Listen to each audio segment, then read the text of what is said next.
Very warm welcome, everyone. It's 8 o'clock, so I think we are going to start. People are still joining. So today we have something new to offer, which is interpretation into German. Antje is there translating for you, so I hope that you will enjoy this development. We thought that, bringing Linda, it was worthwhile making sure that it could be understood with such a star speaker that we have today at Language Read. So here you are in the Zoom platform of Language Read, and we are most happy to have you. It's been a few weeks already since we put in place this speaker series. Since 2 weeks into the lockdown, we actually decided or started thinking about what would be a good way to maintain contact with our audience, and also to be able to offer something to you, to our community. So we immediately reached out to the teachers that were supposed to teach during the springtime, or that were supposed or are coming in autumn, hopefully, if everything goes well, to teach here at Language Read. They immediately responded very positively, and very easily we could put in place this online program with all these wonderful teachers. So we are very grateful to you, Linda, for this.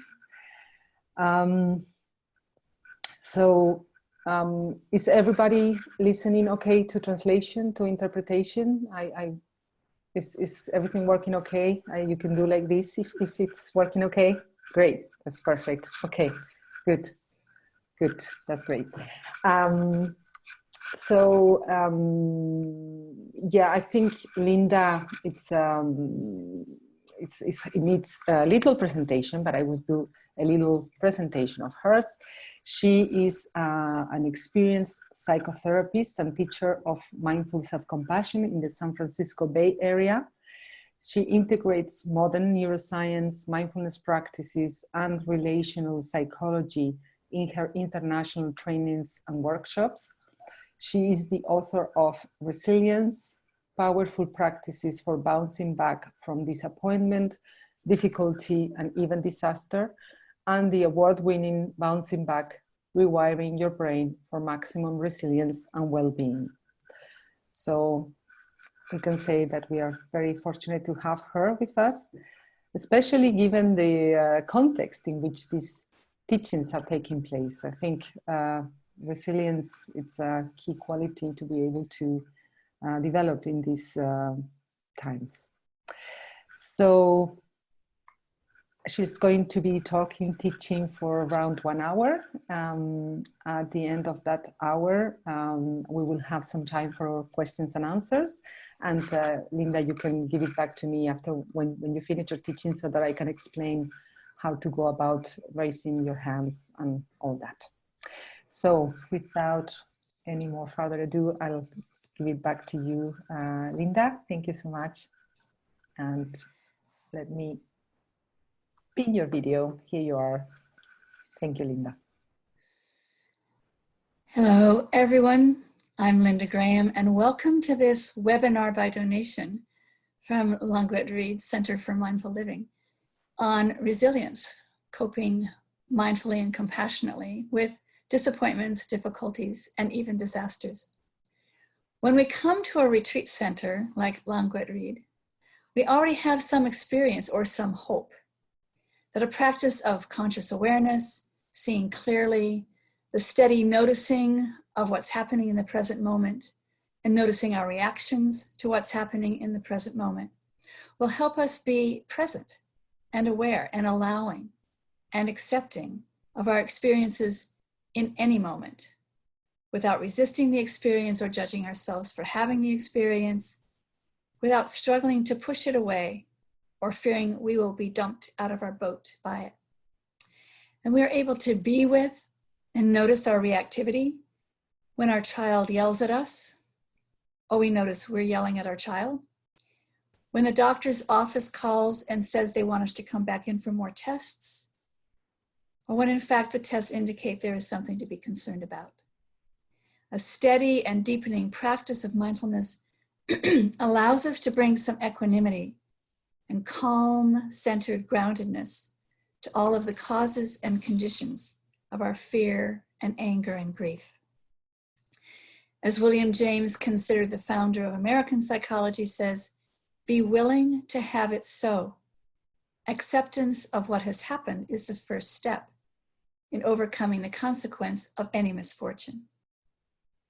And likewise, when we come to practice at Langlet Reid or to a webinar like this, we probably have already experienced or have some hope that when we or other people are having a hard time, if I'm having a meltdown or falling apart or I'm going ballistic, blaming other people or ragging on myself, I can remember that I'm a human being and they are a human being. All human beings have reactions like this to problems like this. We can hold any experience and our reactions to any experience with compassion, with awareness and kindness and care and concern. For any aspect of ourselves, for any other person, any patterns of thoughts or patterns of coping, with awareness and understanding and empathy and acceptance that will also help us be with our experience exactly as it is, so that we can stay grounded in equanimity and be able to discern what wise choices we can make in response. So both mindfulness and compassion are big, foundational, all-embracing, overarching practices that allow us to meet and hold and be with and cope with anything at all.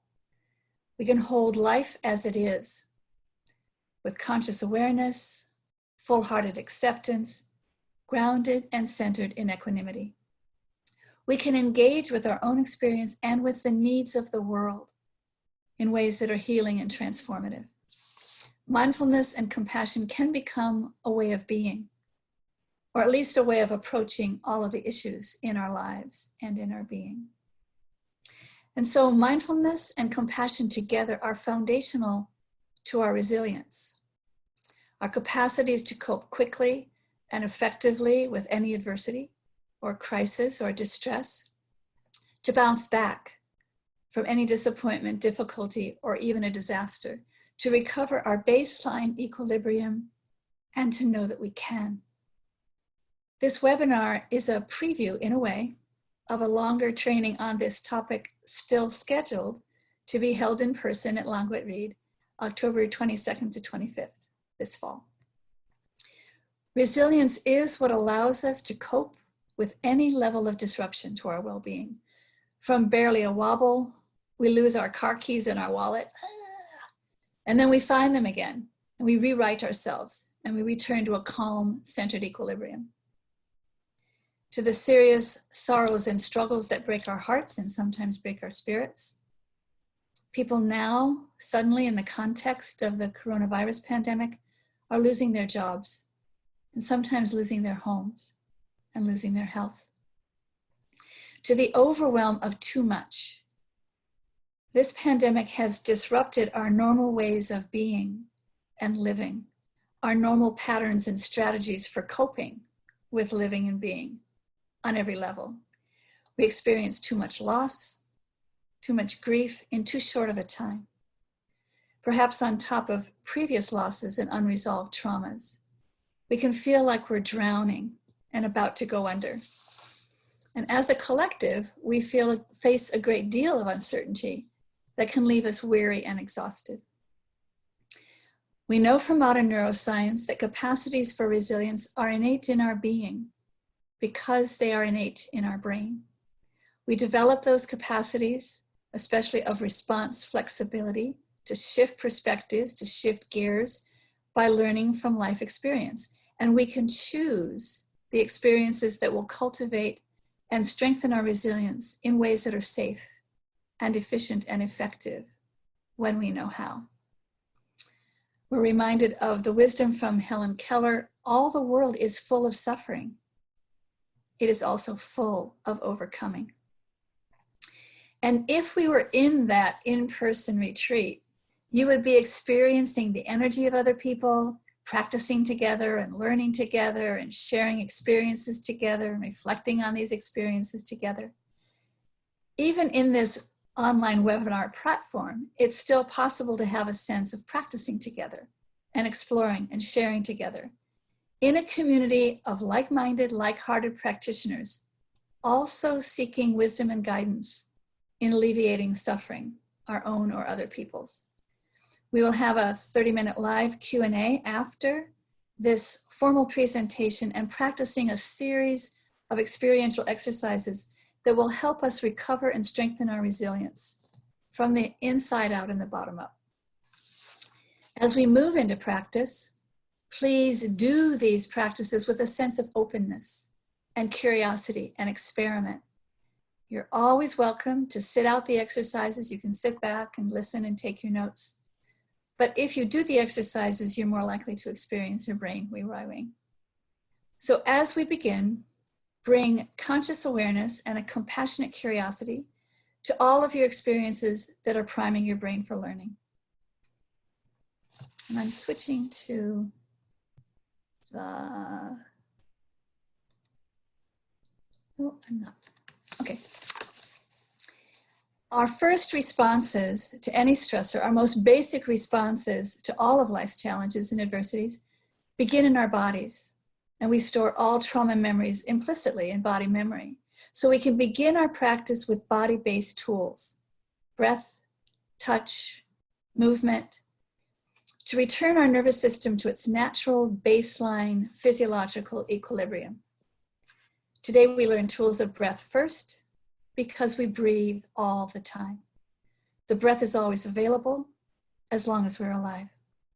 Breathing happens automatically. We don't have to remember to breathe. The body remembers to breathe for us. So breathing is what regulates the autonomic nervous system. Slight activation of the sympathetic or mobilizing branch when we breathe in. A lot if we overreact to something and hyperventilate. And a slight activation of the parasympathetic or calming branch when we breathe out, or a lot when we're scared to death and you literally faint. We can learn very intentionally to use this rhythm of breathing in and breathing out, as is done in pranayama, the tradition of yoga, breathing out even longer exhales to cultivate more calm in the body and access a deeper well-being. So the first practice is simply to breathe naturally, gently, for 5 or 10 breaths. And as you begin to breathe more calmly, slowly, gently, deeply, this takes about 1 minute. And you mindfully pay attention to the sensations of breathing in, the cool air through the nostrils or the throat, the expansion of the belly and the chest. And then the sensations of breathing out, warmer air breathing out through your nostrils and throat, the relaxation of your belly and your chest. And especially as you begin this practice, pause and repeat this practice many times a day. When you are doing nothing but breathing and paying attention to your breathing, you are doing something helpful in calming down your nervous system and training your nervous system to come to calm. You're learning to choose to do something that can reliably regulate your nervous system. You're making a conscious choice. You get to regulate your nervous system. Box breathing is a deliberate way of controlling and counting the breath that keeps the higher brain online in moments of startle or distress. You can stay calm to discern and choose what action would be wise to take. So you count to 4 as you breathe in. You count to 4 as you hold the breath. You count to 4 as you exhale. And you count to 4 before breathing again. The counting keeps your attention focused on the task of breathing and allows your higher brain to come back and stay online. It keeps you out of worry and rumination. You can extend the practice of using your breath to regulate your nervous system by giving yourself permission to sigh. You breathe in fully, and then exhale fully, sometimes accompanied by a sound. You're releasing the tension from your body. A deep sigh or several sighs is the body's natural resetter of the nervous system, even in a tense moment, or maybe especially in a tense moment. So you can practice pairing any moment of tension with a deliberate sigh. And in the midst of a tense or frightening moment, a deliberate sigh can shift the physiology of the body-brain into a more relieved and relaxed state. You can incorporate mindful awareness of breathing as we add touch to our practice. Warm, safe touch is one of the fastest ways we have to both calm down and to re-energize the nervous system and restore a sense of safety. According to Dr. Keltner, who's the founder of the Greater Good Science Center at the University of California, Berkeley. Warm, safe touch releases oxytocin, the hormone of safety and trust, of calm and connect. Oxytocin is the brain's direct and immediate antidote to the stress hormone cortisol. That's why, when you're upset, a hand on the shoulder or a hug from a safe other can be so calming and soothing to our nervous system. So hand on the heart is one of the very first exercises I teach in any workshop or any webinar, including the workshops focused on mindfulness and compassion. It's powerful enough to calm down a panic attack in less than a minute. It's powerful to prevent the stress response, the overactivation of our sympathetic, from even happening in the first place. So you place your hand on your own heart center so you can feel the warm, safe touch of your hand on your heart. And you breathe gently, softly, deeply into your heart center. And if you wish, you can breathe in a sense of ease or calm or safety or goodness. And then you remember one moment, just one moment, when you felt safe and loved and cherished with another human being. Not the entire relationship, just one moment of feeling safe and loved and cherished. This could be with a partner or a child. It could be with a close friend, or a teacher, or a therapist, or a spiritual figure. And remembering a loving moment with a pet can work very, very well here too. And as you remember this moment of feeling safe and loved and cherished, let yourself experience the feelings of that moment. Let the sensations wash through your body. And let yourself stay with these feelings for 20 to 30 seconds. And notice any deepening of a visceral sense of ease and safety. This exercise anchors our practice in mindful awareness, compassion for ourselves, and a resonant connection with a safe other person. I suggest repeating the practice many times a day at first to strengthen the neural circuitry that remembers how to do this pattern. If you practice 5 times a day for a full week, you'll train your brain in this new response to any difficult moment. And then you can repeat it anytime you need to, anytime at all. You use it in moments of stress and distress. It's portable equilibrium. And as you practice and learn to use hand on the heart, you're learning to choose to use your tools to be resilient. You're learning that you can be resilient, and you're choosing to learn. So you can keep your hand on your heart for the rest of this webinar if you wish. Now I'll focus on movement. Anytime you move your body and shift your posture, you shift your physiology. And anytime you shift your physiology, you shift the activity of your autonomic nervous system and its state of stress or excitement, or calm or shut down. You can intentionally use any moment to shift your emotions and your mood. You may even experience this shift if you meditate, sitting, and then lying down, and then standing up. If you get sleepy meditating sitting down, you stand up. And if you feel restless and agitated, try meditating lying down. You can experience this shift when you bring your awareness to your hands. And if you clench your hand into a tight fist and notice the sensations of doing that. And then reopen your hand into an open hand and notice the shift in your physiology and in your mood. You can notice any shifting of your inner state. This juxtaposition of relaxation and tension is the basis of the relaxation response developed by Herbert Benson at Harvard Medical School. You tense a muscle group like tensing a fist or curling your toes, and you count to 7. And then you release the tension, counting to 15. So you're releasing the tension twice as long as you're tensing it. Counting is what keeps your higher brain online, focused on the task, so you don't go into worry and rumination. This is a wonderful tool to use when you're trying to go to sleep at night, because very often going head to toe or toe to head, you'll fall asleep before you finish the entire exercise.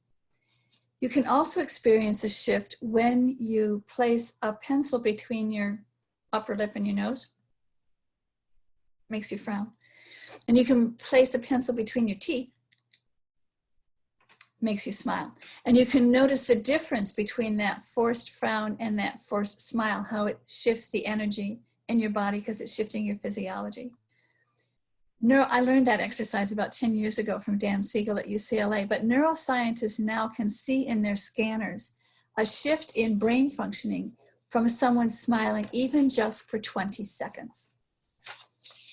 So we can incorporate mindfulness and compassion and curiosity into an even more powerful movement practice. You may already be familiar with the technique of power posing. It's used to shift the state of the body-brain from one of anxiety or tension to strength and calm. And if we were meeting in person, I would invite all of us to do this together. I invite you to do this now on your own, wherever you might be, and I'll just describe it. So you stand tall and erect with your feet planted firmly on the ground, hip width apart. And you lift up your spine, and you lift your chest, and you lift your head, and you stretch your arms high over your head like Tadasana, like the mountain pose in yoga. And you stay grounded in your feet and hips and your torso, but you feel the energy moving up your spine, through your arms and the crown of the head toward the sky. It's getting the energy moving up the spine that is the most important part of the pose. So here's how to use power posing. Before you go into any situation that might evoke feelings of anxiety or worry or shame, a job interview or a business meeting or a court hearing, these days maybe even being cautious going into a grocery store, you find a quiet, private place where you can let yourself feel the anxiety or the worry in your body that you want to shift. Feel it gently, not to overwhelm yourself. And then slowly move into the power pose. You stand tall, lift your torso, lift the energy up your spine, right up to the crown of your head in the sky. You let yourself feel the strength and the energy in the body. Then you can move back and forth between the posture of anxiety and worry and the strength and power of the power pose. You go back and forth for about 5 minutes, gradually letting go of the posture of worry and remaining in the posture of power and strength and courage. Then you practice your power pose in the moments before you enter your challenging situation, and then walk mindfully into that situation with more inner strength and courage. With frequent practice, your power pose becomes a natural way to develop and tap into your inner strength, courage, and resilience. We've been practicing shifting from negative to positive in our body.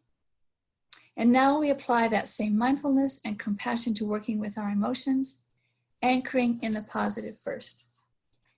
One of my favorite exercises is an exercise in sharing kindness in the context of these 2 quotes from the American psychiatrist Theodore Rubin Kindness is more important than wisdom.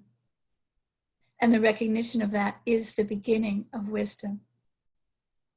And from Dr. Martin Seligman, who's considered the founder of the positive psychology movement, doing a kindness produces the single most reliable momentary increase in well-being of any exercise we have tested.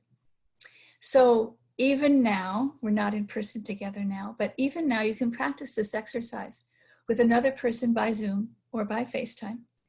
So you set up a time to connect and share via FaceTime or Zoom. And then when you're ready, I'll just describe this for us today, but when you're ready, each of you reflects on a moment of kindness that you have received earlier this morning, earlier this week, back in the 3rd grade.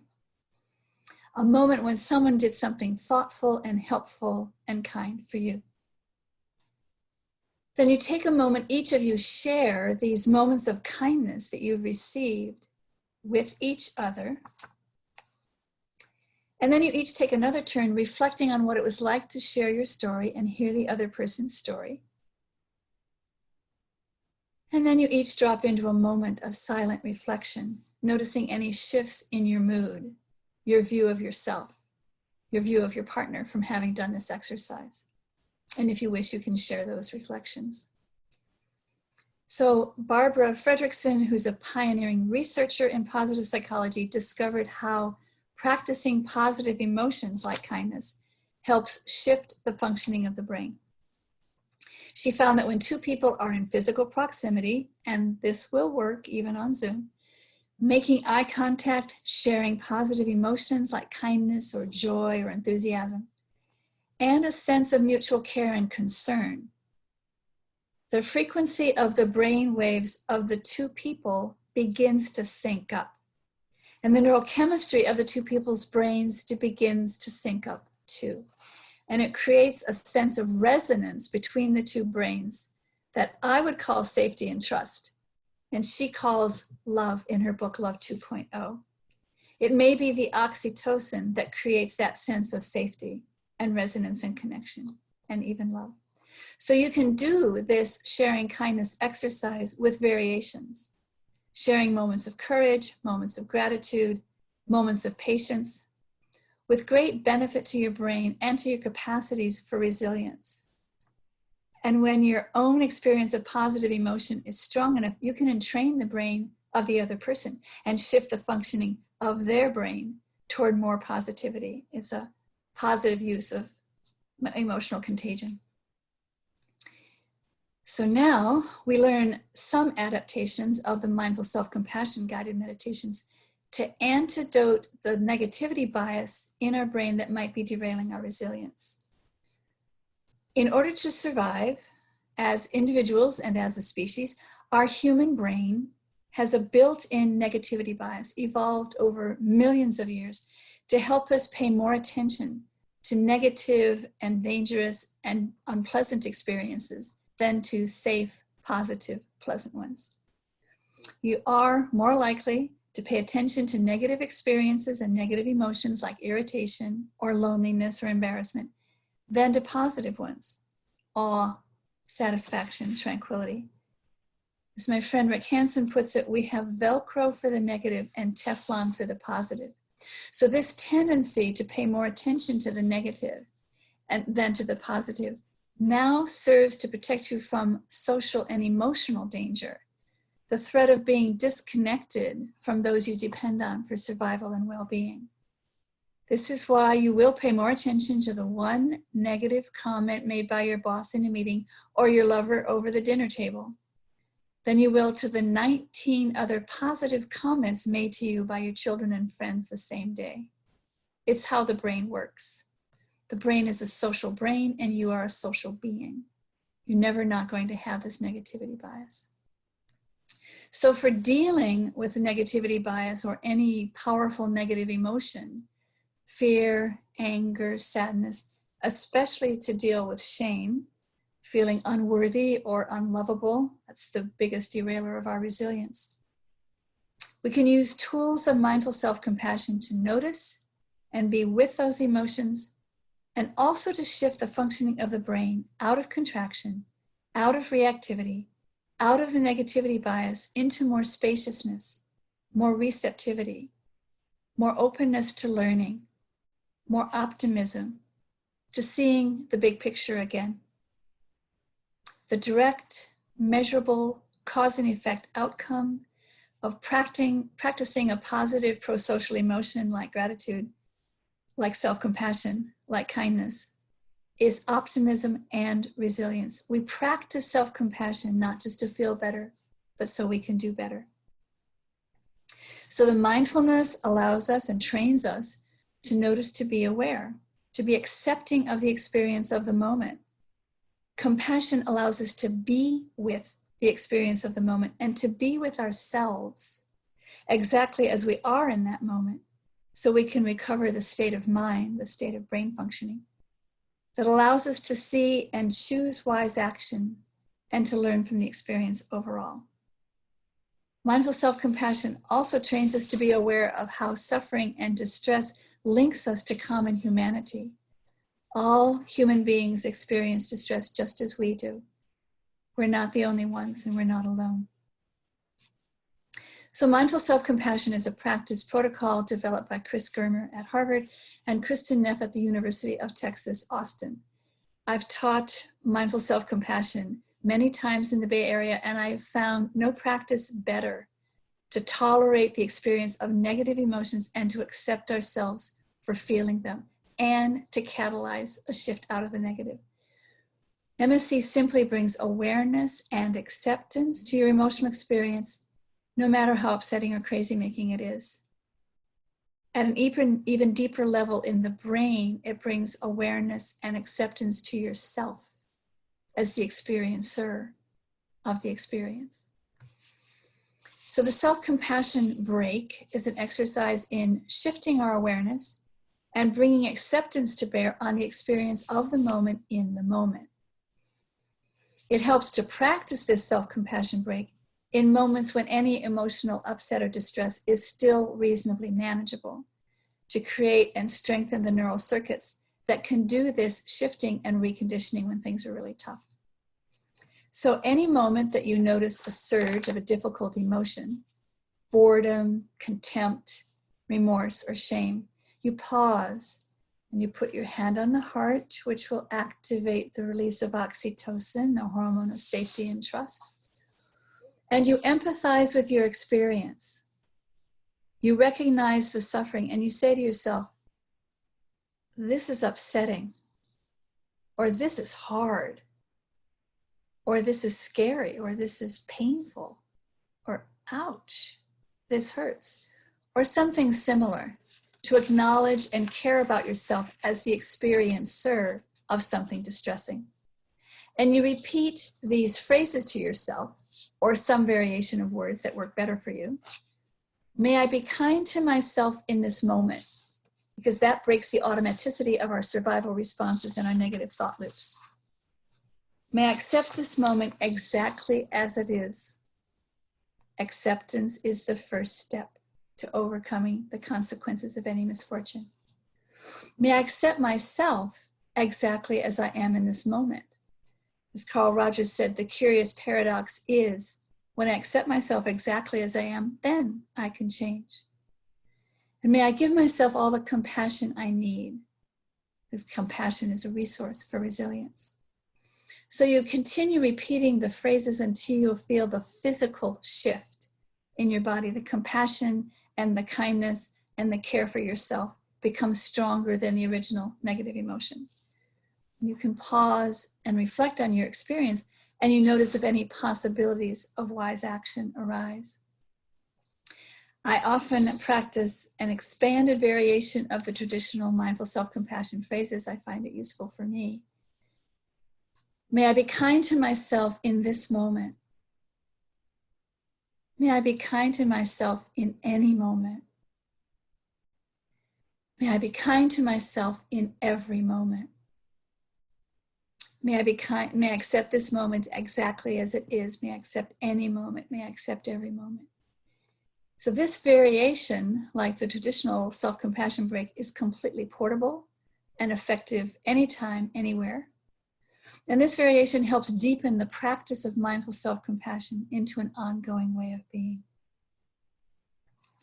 Now we extend that offering of compassion to another person in compassion with equanimity.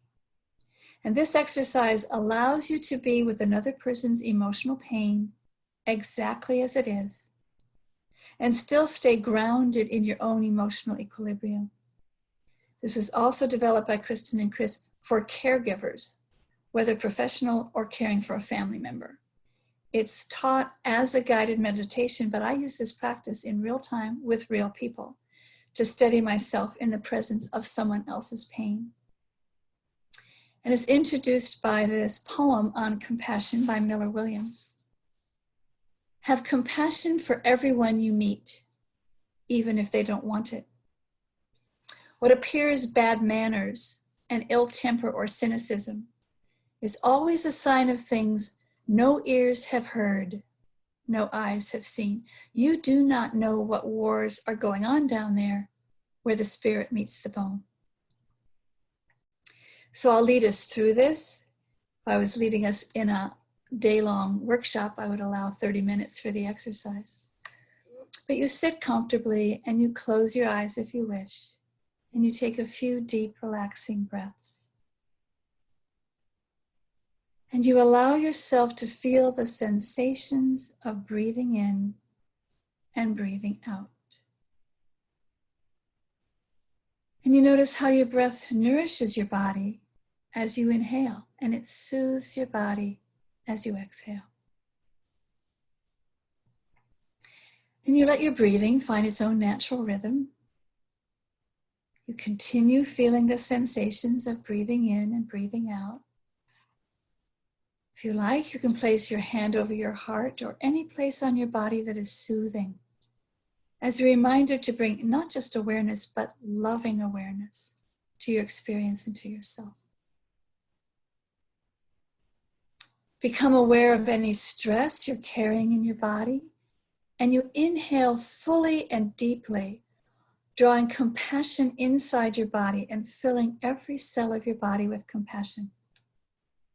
You let yourself be nourished by inhaling deeply and giving yourself the compassion you need when you experience discomfort. Now you focus on your in-breath, letting yourself enjoy the sensations of breathing in, one breath after the other. Noticing how your in-breath nourishes every cell in your body, and then releasing your breath. And if you like, you can also carry a word on each in-breath, such as nourishing, or loving, or inner peace. Give to yourself whatever you need in this moment. You can also imagine inhaling warmth or light, whatever works for you. Now you bring to mind someone to whom you would like to send warmth and kindness and care and goodwill. Either someone you love or someone who is struggling and needs compassion. You visualize that person clearly in your mind as though they were sitting across from you. And now you shift your focus to your out breath. And feel your body breathe out and send warmth and kindness and care and goodwill to this person with each exhalation. And if you like, you can add a kind word with each out breath. Soothing, or ease, or an image of caring and compassion. Now feel your body breathe both in and out. Breathing in for yourself and out for the other. Nourishing for me, nourishing for you. Or soothing for me, soothing for you. Or whatever words work for you. Eventually you can simply say, one for me, one for you. One for me, one for you. And you feel the breath of kindness flowing in and flowing out. And as you maintain that rhythm, listen carefully to these words. Let them roll gently through the back of your mind. Everyone is on his or her own life journey. I am not the cause of this person's suffering, nor is it entirely within my power to make it go away, even if I wish I could. Moments like this are difficult to bear, yet I may still try to help if I can. Breathing in for yourself and breathing out for the other. Nourishing for me, nourishing for you. Or soothing for me, soothing for you. And eventually one for me, one for you. Feel the breath of kindness flowing in and flowing out. You can focus a little more on yourself or a little more on the other person, whatever you need. And I'll repeat the phrases again. Everyone is on his or her own life journey. I'm not the cause, or I'm not the entire cause of this person's suffering, nor is it entirely within my power to make it go away, even if I wish I could. Moments like this are difficult to bear, yet I may still try to help if I can. And then gently bring your awareness back to breathing in and breathing out. In this moment, in this place. When you're ready, you can open your eyes and take a moment to reflect on your experience, noticing any shifts in your view of yourself or in your view of the other person. The last two exercises apply mindfulness practice to notice and be aware and allow and accept our experience, noticing, allowing, and accepting any thought patterns that might be derailing our resilience, and to be able to disentangle from them and let them go or deliberately shift them. The first practice is simply checking in, noticing any story we might be telling ourselves and believing about our experience, any judgments of good or bad, right or wrong, any repetitive thought loops. To be able to disengage from those patterns and not be caught in them or run by them and observe, oh, that's a story. I've told myself that story before, and let it go. We could practice for years to become adept at noticing our patterns of thought and the mental processes that generate them, and we do practice for years because we want to be able to perceive and recognize these patterns and shift them when a wiser response is needed. The running joke in meditation circles is once you start paying attention to your thoughts, you notice that you have a list of the top 10 that you hear over and over and over. There's nothing terribly original. If you can notice them, you can shift them too. So a very simple way to get started is check in with yourself at regular intervals throughout the day. What am I thinking about right now? And more importantly, how am I thinking about it?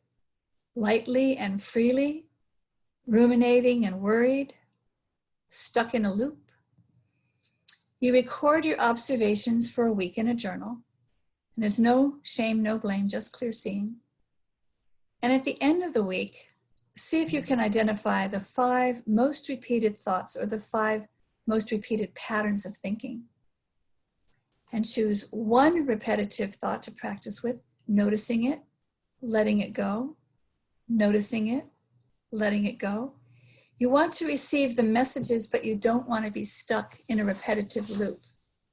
And once the thought catalyzes some constructive action, some skillful behavior, you let it go. Shifting our perception of a thought can shift our response to that thought.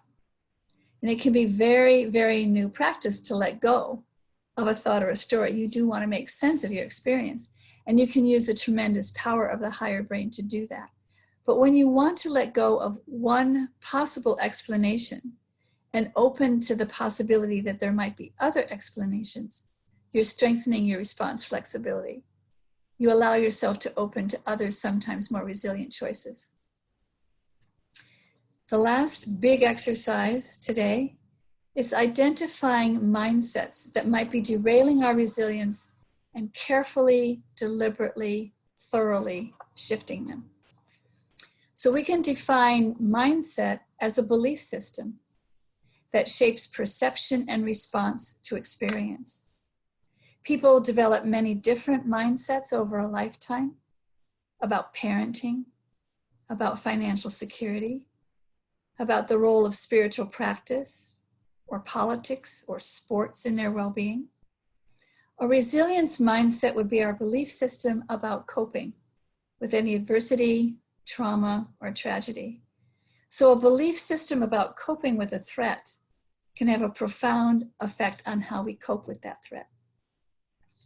Psychologist Carol Dweck focused on the difference between a fixed mindset and a growth mindset in how we deal with failure and setbacks and disappointments when she wrote her book, Mindset, 12 years ago. Her findings are especially applicable to resilience, and her findings boil down to: in a fixed mindset, we have a system of beliefs that talents and aptitudes and temperaments and personality traits and preferences are fixed. Either you have the smarts or the good looks or the talents, or you don't. And that success or failure is a true measure of one's intelligence or competence or self-worth. So folks with a fixed mindset feel an urgency to prove over and over again that they are as good as they believe they are, more likely that other people believe they are, to meet expectations, to succeed, and to never fail. Hence, folks with a fixed mindset are super sensitive to being judged and very vulnerable to feeling rejected, a failure, an idiot, a loser, worthless, nobody loves me, pitiful. And the response to a failure or a setback is to fear challenge, devalue effort, and avoid risk, to stop trying, to give up, to retreat and withdraw and veg out. The fixed mindset robs people of their capacities to cope. In a growth mindset, that's a system of beliefs that talents and aptitudes, temperaments, personality traits, and preferences are simply a starting point for development. The growth mindset focuses on curiosity and a passion for learning through effort and experience. People with growth mindsets respond especially well when things are not going well.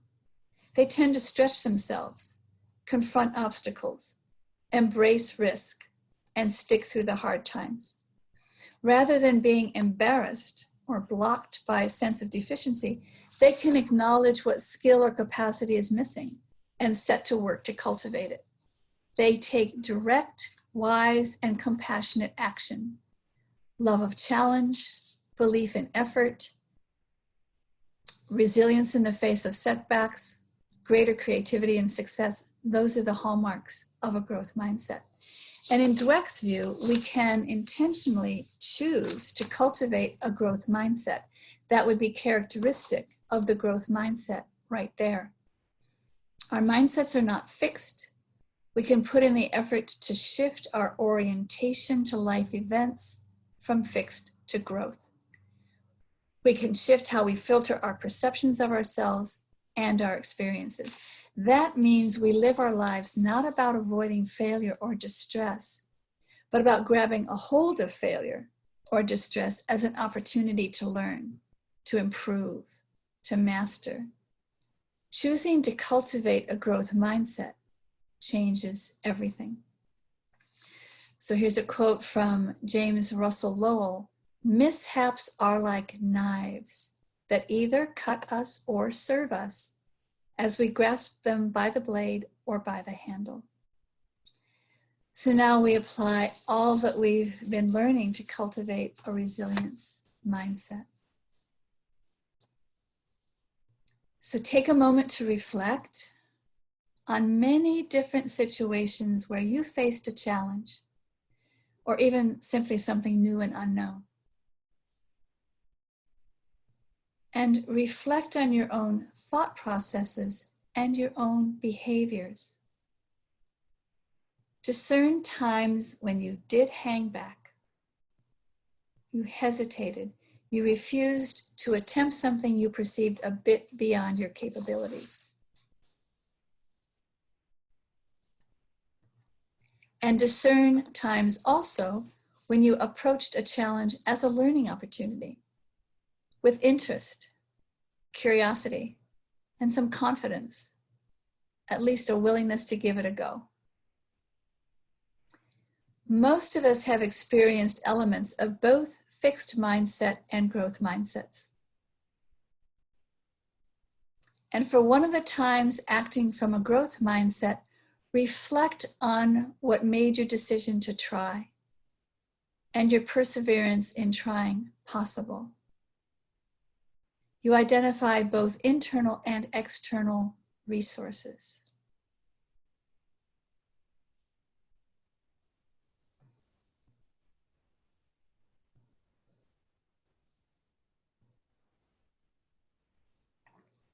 And for one of your times being caught in a fixed mindset, imagine how you could have behaved differently, finding your courage and encouragement from others to go ahead and try, engage, persevere, try again and again until you experience some success, or at least a healthy pride in your efforts.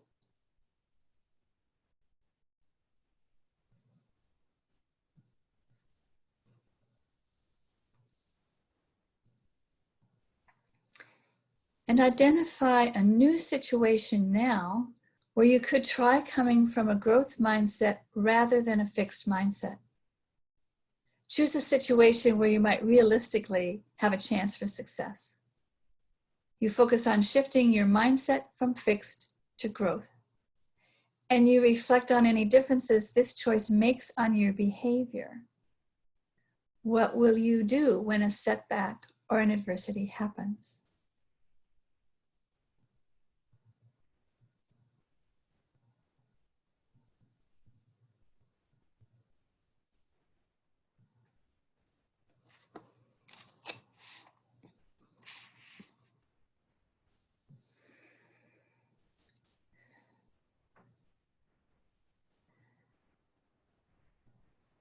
If we were participating in a live in-person session right now, I would have you all turn to each other and talk to each other and share your learning, share your insights from doing an exercise like this or any of the exercises of the day. You may choose to write down some of the insights that you've gotten from doing these kinds of exercises. But I'll close the presentation part of this webinar with a quote from Louisa May Alcott and then a poem. So from Louisa May Alcott, I'm no longer afraid of storms, for I'm learning how to sail my ship. And that's what we can do when we bring mindfulness and compassion to our experiences in life, learning from those experiences, developing our resilience. We can learn to sail our own ship. And then the poem, which is an autobiography in 5 short chapters from Portia Nelson. Chapter 1, I walk down the street. There's a deep hole in the sidewalk. I fall in. I'm lost. I'm helpless. It isn't my fault. It takes me forever to find a way out. Chapter 2, I walk down the same street. There's a deep hole in the sidewalk. I pretend I don't see it. I fall in again. I can't believe I'm in the same place. But it isn't my fault. It still takes a long time to get out. Chapter 3, I walk down the same street. There's a deep hole in the sidewalk. I see it as there. I still fall in. It's a habit. My eyes are open. I know where I am. It is my fault. I get out immediately. Chapter 4, I walk down the same street. There's a deep hole in the sidewalk. I walk around it. Chapter 5, I walk down another street. So thank you all very much for your practice, and back to you, Begonia, for the Q&A. Thank you so much, Linda. That was a wealth of exercises. to practice. So yeah, how is Antje doing with translation? I'm guessing that is probably quite challenging. Quite a lot, yeah. Okay, so for questions and answers, I'm going to explain two things. First one is how to go about it. You should actually first raise your hand electronically so that I can see you and unmute you. And in order to do that, you should go to the participants tab, which is at the bottom left-hand side of your screen. Click in there, go to the blue hand, click on the blue hand, and that is you raising the hand electronically. I will be able to see it. I've seen one already, and I will unmute you. Second thing I need to explain is about interpretation.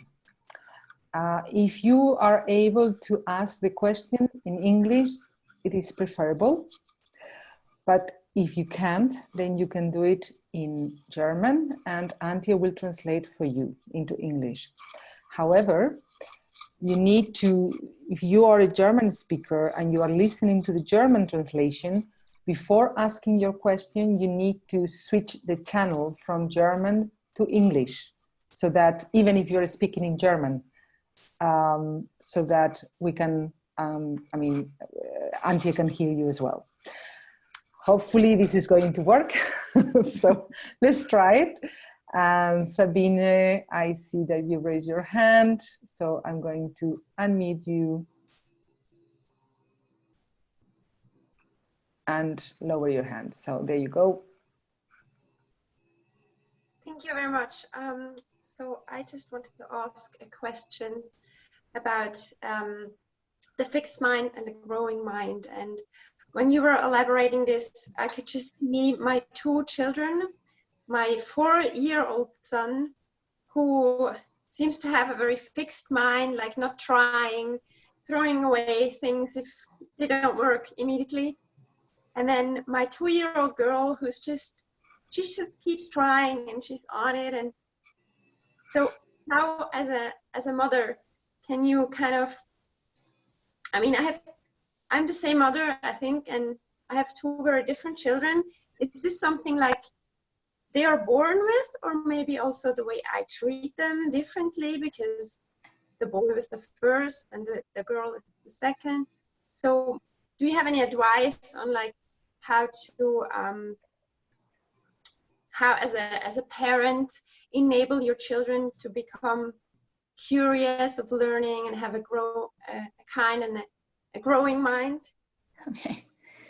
So I'll probably answer that in several parts. First, I want to thank you, Sabine, for using the word growing, because I use the words fixed mindset and growth mindset as Carol Dweck did. Those are nouns, and growing is a verb. And so when we focus on the verb part of our experience, the actual movement and process, it's more likely that we'll really get a handle on it. We know that we learn and grow the best when we feel safe and when our nervous system feels safe. So the first thing about handling your son and his reactions is to help him feel safe. It isn't even about accomplishing the task anymore. It's about, can he feel safe and loved in his own being? Some of that depends on you feeling safe and calm in your own being, so that you even transmit that to him non-verbally, non-consciously. When you're feeling safe and calm and grounded, and he picks that up from you, and he can feel safe and calm and grounded, even when he's 4 years old, then that's what allows him to want to learn, to try to learn. And then it's okay if it doesn't go well the first time. So safety is the key to learning always. And we create that sense of safety in our nervous system and in our brain. So since oxytocin is the hormone of safety and trust, maybe just a nice cuddle, a nice hug, a nice helping him feel comfortable again, and then he might be more willing to go back to the task. Thank you.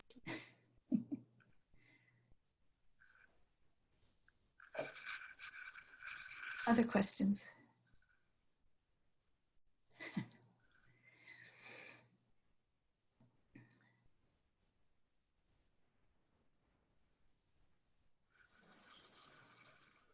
Can be questions, comments.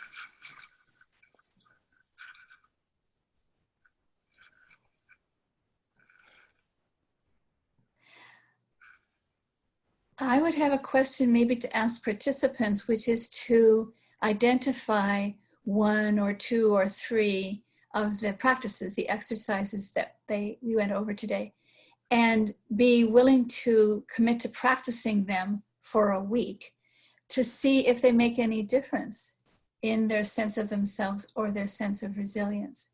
So that's a homework that I would suggest to participants from this webinar, is to identify practices and actually practice them, because that's how the brain learns best, when we do something little and often. We have Nina actually who wants to ask a question. So Nina. Hi, thank you for your frame. I'm wondering about, can you hear me okay? The sound is a bit not so good. Hold on.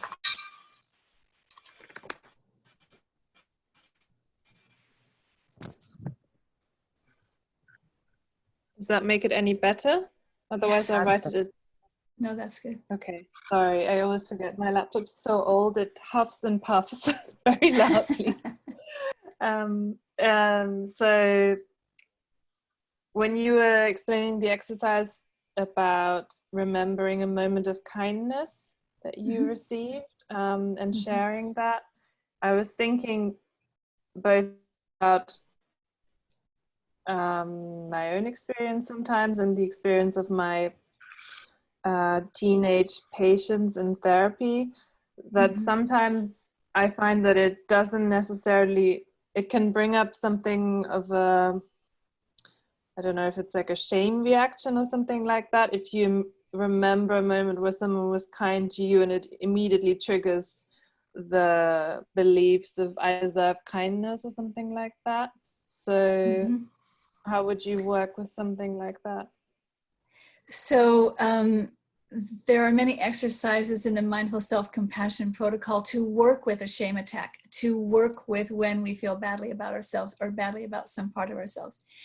Specifically, and then maybe we can broaden it, but specifically if you're working with teenage patients and they're remembering a moment of kindness evokes some sense of shame, I would shift to the relationship between you and them in that moment. Can they feel kindness from you toward them in that moment? And if even feeling kindness from you in that moment evokes shame, then you're working with the shame in the room, real time, whatever your client is experiencing, and you're able to offer the kindness and the acceptance and the compassion and the reflection that could help them shift that. So they may have an experience of the shame being held in a larger field of kindness, which is what mindful self-compassion does. Okay, if we feel shame, if we feel anger, if we feel hurt, it holds it in a larger awareness, a larger field of compassion. So I would try doing that directly with your patients first to get them back into that openness and receptivity to feeling the kindness, because we want their brain functioning to be in that state. Then, perhaps, it's interesting, I almost included in this webinar Tara Brach's rain meditation, and then I decided at the last minute not to do that.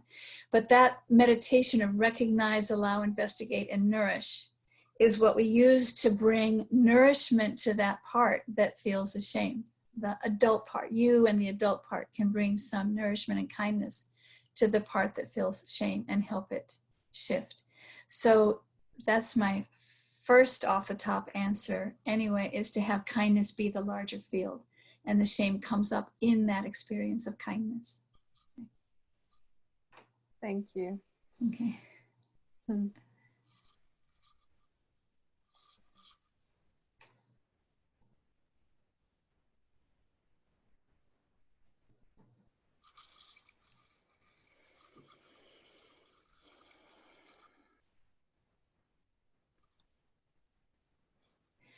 And actually, even as we're waiting for questions, we could apply the practice that we've been learning today to bring awareness and compassion to our experience in this webinar. And noticing if there's been confusion or frustration. Notice if there's been any ahas or, oh, that feels good. Just noticing and reflecting on our own experience and bringing compassion to it. That is the practice that then helps us be more resilient in the sense of being able to shift our perspectives, get back to the big picture, make some different choices.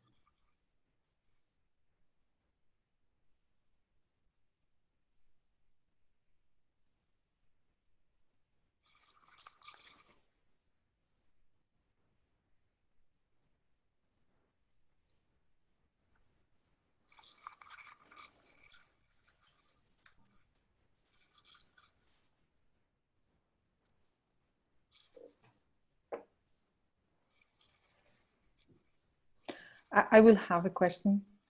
Okay, okay. In the context of the current crisis with the pandemics, what are some of the advice that has been requested from you? What is your advice in this context from a resilience point of view? So part of the difficulty of the pandemic, other than the very real threat to people's health, is that we've been sheltering in place. So people often don't have the same kind of resources that they used to have in terms of connecting with friends or spending time with family, or even being able to go out for a walk in nature, or being able to work in their offices or work at all. And so a big impact of the pandemic is that we have less resourcing than we usually do. So that's where mindfulness and self-compassion can become even more helpful if we're able to turn our attention inward and notice our reactivity, because it's probably going to be there. Bring some compassion to, this is so hard. I'm really struggling. I don't even care if other people are struggling right now. I'm struggling. This is really hard. And having some compassion, some kindness for that, using our body-based practices to come back to some ease in the body, connecting with other people in whatever way we can, in person if possible, physical if possible, but if not, then by Zoom and by remembering whatever we can remember in the brain is real to the brain. So when we remember moments of feeling safe and loved and cherished with people, we're actually activating the oxytocin and can bring down the stress response, can have more sense of safety in our being. So we try to become calm in our own being and connect with other people. That helps us be calm in our own being. The next thing that people are suggesting is to have some kind of routine or structure or order, because that's also calming to the nervous system. We react to anything new or unknown with a startle response, a signal anxiety in our nervous system. And we're facing so many things that are so new and unknown right now that startle response is likely to go off all the time. So to have something that's familiar and routine and stable helps the nervous system calm down again, whether it's a routine about fixing meals or a routine about getting up in the morning, going to bed at night. That routine is also calming to the nervous system. Another thing that people are suggesting a lot is to be very, very careful about your media diet, because there's so much in the news that is alarming, and there is so much information being given that can be contradictory. So staying informed enough to know what to do and how to take the proper precautions, but don't get fixated or addicted into watching the flood of news. It's too hard for the nervous system to process. So getting our news from trustworthy sources in small doses and not late at night so that we don't have so much trouble sleeping. So those are the things that are first coming. Oh, so another thing, well, basic care of the body, and I don't mean to say that people don't already know how to do this, but exercise, sleep, and nutrition. So exercise, moving the body. We need to move the body every 60 to 90 minutes to take care of brain functioning anyway. If it's possible to be outdoors or even look at the outdoors, that is calming to the nervous system. We need sleep to recover our brain functioning. That's what happens overnight, is that the cortisol levels go down. So a good night's sleep absorbs our anxiety. So doing all the things we do to get a good night's sleep, including, people may not know this, but stopping all work and getting off of your devices an hour before you go to bed. And I realize people are going to be watching this webinar late into the evening, but to get off the computer and off the phone about an hour before you want to go to bed, turn off all the devices and leave them in another room so that your brain has a chance to slow down. It's not overstimulated. And you do your bathroom routine and read a book or play a board game with your family or watch a movie, but quieter activities so that your brain has a chance to slow down. Cuddling with a partner, if that's available, oxytocin. Going to bed at the same time, getting up at the same time every day, even on the weekends, can be helpful. And then nutrition, we're finding that when people get anxious, they're more likely to overeat or binge eat or eat junk food. So really watching out that we're eating healthy food during this time, not just to take care of our bodies, but to take care of our brains. So those are the basic things that I'm thinking of right off the top. Thank you. Thank you so much. We have Regine. Yeah. Do you hear me? Yeah. Great. Yeah. Thank you. Well, then I lost the tooth, but it's not the question I'm asking. You just mentioned the sleep, and I couldn't sleep for many years, and 7 years ago I started practicing mindfulness and meditation, and now I sleep. But the last 8 months I had to work a lot of shift. That was very unusual. I had to switch my job as a nurse in a psychiatric ward, and now I lost my sleep. And it's I did a lot of practicing and compassion, but I can't. I lie down, and then in a sudden it switches something, and it feels like I'm totally awake, even if I'm really very tired. Yes. So you mentioned some practicing ideas. Do you have any? So for people who meditate, or for people who like to meditate, we can do an open awareness, just paying attention to the experience of the moment kind of meditation, but that's usually not the most helpful in the middle of the night. And more helpful is a concentration practice like gratitude, because any practice like gratitude, compassion, kindness will shift the functioning of the brain to the more positive. And so if you do a gratitude practice again and again and again, that keeps you in the realm of the positive, so you don't go into worry and rumination. Focusing on the task gives your, the task of gratitude gives your brain something to do, so it doesn't go off wandering on its own. And gratitude is the easiest way we have to shift the functioning of the brain. So the things during the day that you're grateful for, the people that you're grateful for, you can be grateful for the bad things that didn't happen. You can be grateful for the people that you don't even know, but that are keeping your life going at this moment, the people who are growing food and bringing it to the grocery stores, the people who are the firemen and the policemen, the workers in the hospital, the people delivering the mail, and being grateful even for the people who just keep our lives going, even if we've never met them. But to do that gratitude practice is probably the easiest, simplest, fastest way you have to focus the brain and not worry and be able to go back to sleep. There's the folk wisdom, count your blessings. When you can't fall asleep, count your blessings. So that's what we do. Thank you.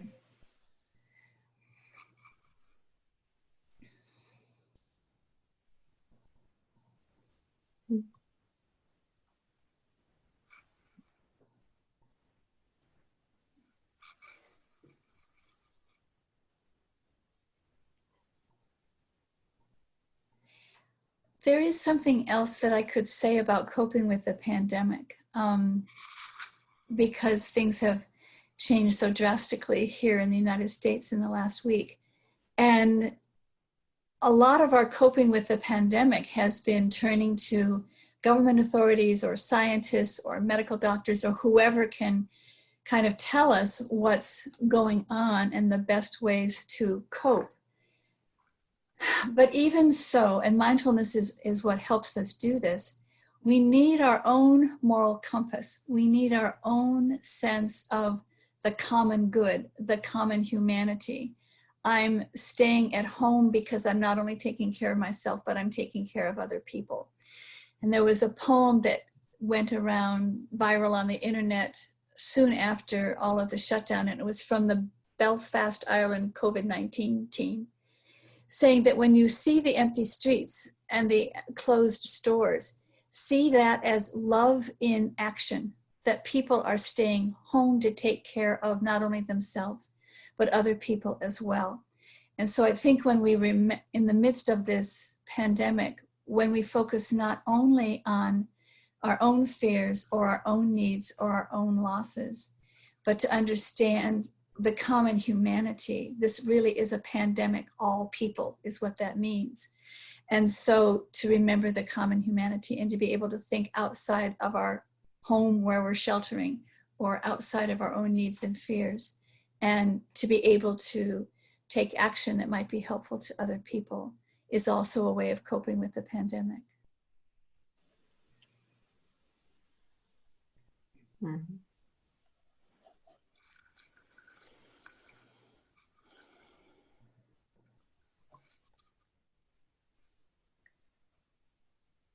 What do you think, Linda? Are there more questions, comments?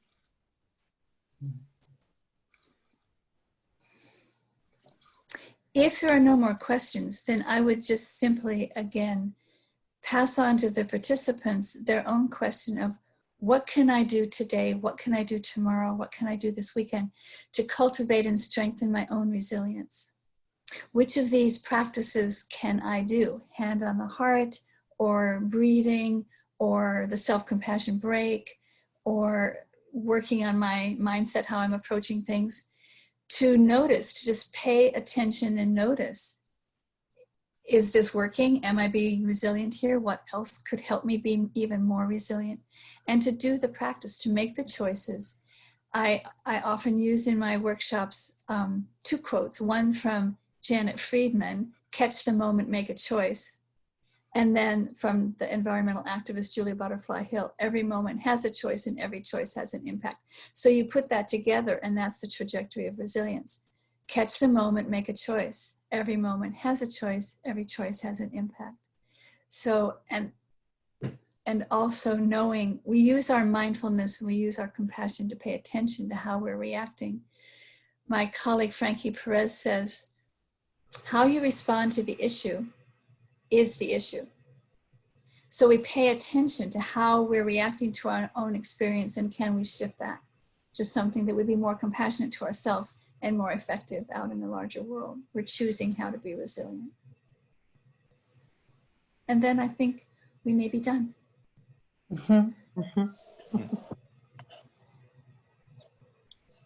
There was a question from someone who sent it via chat. Antje, I sent it to you in a private chat. It was from...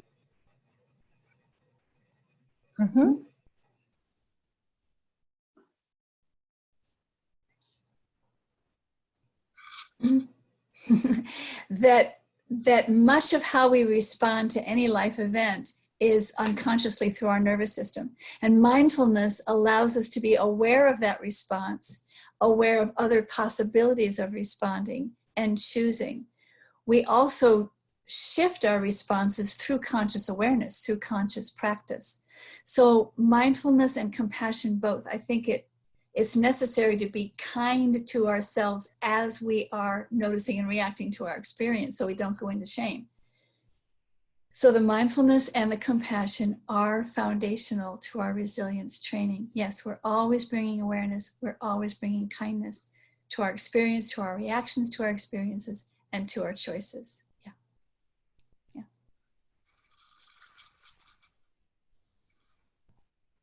Okay. So yeah, I think it has been a wonderful Yes. conference and a wonderful teaching, really. Very elaborated and very helpful, I think, for this time. So thank you very much, Linda, for being with us. Thank you all.